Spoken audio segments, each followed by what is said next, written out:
My friend hit his daughter and broke her rib, a day I'll never forget. As a teacher, I've had my share of challenging days, but nothing could have prepared me for what happened with my student, the sweetest, brightest kid in my 7th grade history class. Let's call her Emma. Emma is the type of student who lights up the room with her enthusiasm. She's always the first to raise her hand, ask questions, and actively engage in lessons. But this morning, something was different.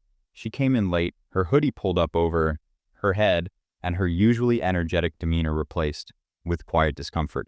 As I started the lesson, I noticed her holding her arm to her side, wincing slightly. She kept her head down and didn't participate in the discussion.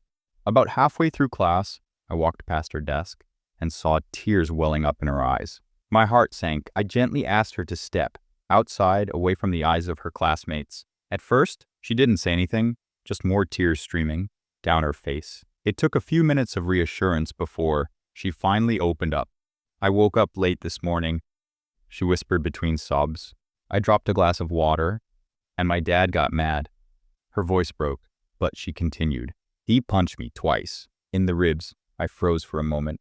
Horrified, Emma lifted her hoodie slightly, revealing bruising on her side. My stomach turned.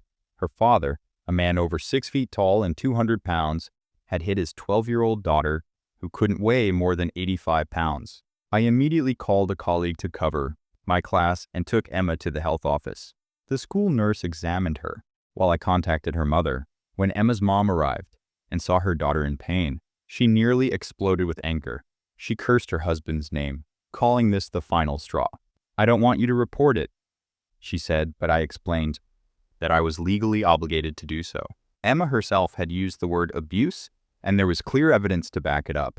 Reluctantly, her mom understood. Later, I received a text from Emma's mother. Her rib was fractured. She wouldn't be able to attend school until Wednesday. I couldn't stop thinking about Emma, this vibrant, kind, and intelligent young girl reduced to tears and pain because her father couldn't control his temper. That was the breaking point for me. I've been friends with Emma's father for years, but this was unforgivable. I ended our friendship immediately. There's no excuse for what he did, and I refuse to associate with someone capable of harming their own child. Kauai, the aftermath. The next day, events unfolded rapidly. According to school district policy, law enforcement was contacted as soon as the abuse was reported. Without revealing too much for the sake of privacy, I can confirm that a warrant was issued for her father's arrest. Emma went home to recover with her mother and grandparents. Though still in pain, she was breathing better and slowly healing. I learned that Emma's parents had been living apart for months. Her mother had been considering divorce, but this incident solidified her decision.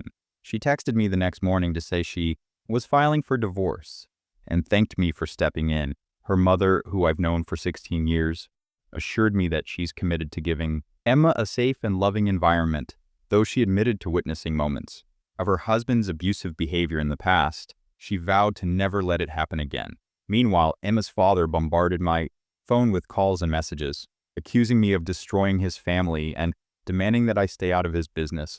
I didn't respond. I blocked him. Later that day, Emma's mother came to my classroom to pick up her daughter's assignments. She looked exhausted but grateful. "You saved us," she said. "You saved my daughter and me from a lifetime of pain." Before leaving, she handed me a note from Emma. I read it after she left, and I couldn't hold back my tears. Emma thanked me for noticing her pain and giving her a safe space to speak up. She wrote that she trusted me because I've always been there for her and that she knew I'd act to protect her.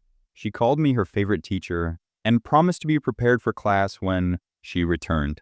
Emma is a remarkable kid, and she deserves nothing but love and care. I'll be keeping a close eye on her when she returns to school to make sure she knows there's an adult who will always stand by her side. Some moments change you forever. This was one of them. The next chapter in this harrowing journey unfolded early the next morning. Emma's father was arrested. With him no longer a threat, a collective sigh of relief was shared between Emma, her mother, and even myself.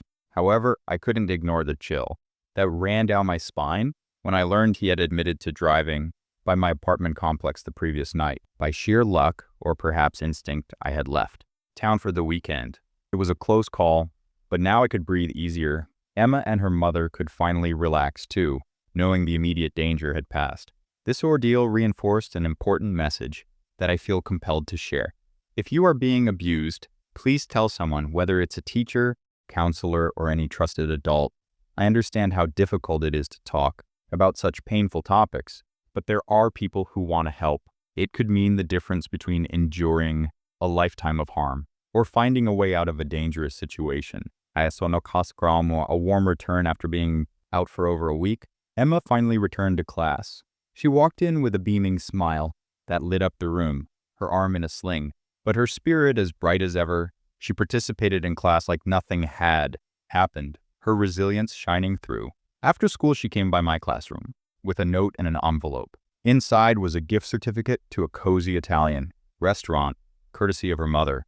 "Take your girlfriend and daughter out for dinner," she said with a big grin. The note brought tears to my eyes. Emma reiterated how much she appreciated my noticing her pain and taking action. She wrote that knowing she could trust me and rely on me in a moment of distress had made all the difference. Before leaving, she gave me a hug. I closed the door afterward and let the tears flow. Emma is incredibly strong for her age. Despite everything, she seemed determined not to let this event define her.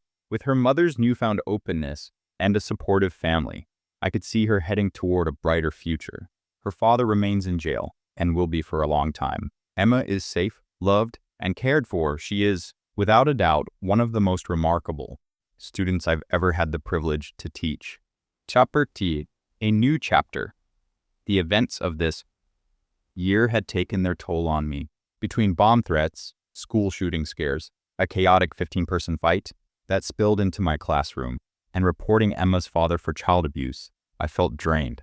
After 14 years of teaching middle school history, I realized it was time for a change. I applied for a position at a high school within the same district where I'd worked during the first 5 years of my career. Today I received the call. I got the job. Starting next year, I'll be teaching U.S. history to 11th graders with plans to eventually take over the AP U.S. history course. The thought of diving into a new curriculum and environment excites me. While I'll miss my middle school colleagues and students, I'm ready for this next step. This year has been the most eventful and exhausting of my career. It's time to focus on building a future for myself and my family. I plan to propose to my girlfriend this summer. We've been talking about having another child and buying a house. With the raises we'll both receive this year, these dreams feel within reach. I'm even considering returning to coaching baseball if my schedule allows it. Life is busy, but for the first time in a long while, I feel like I'm truly building something good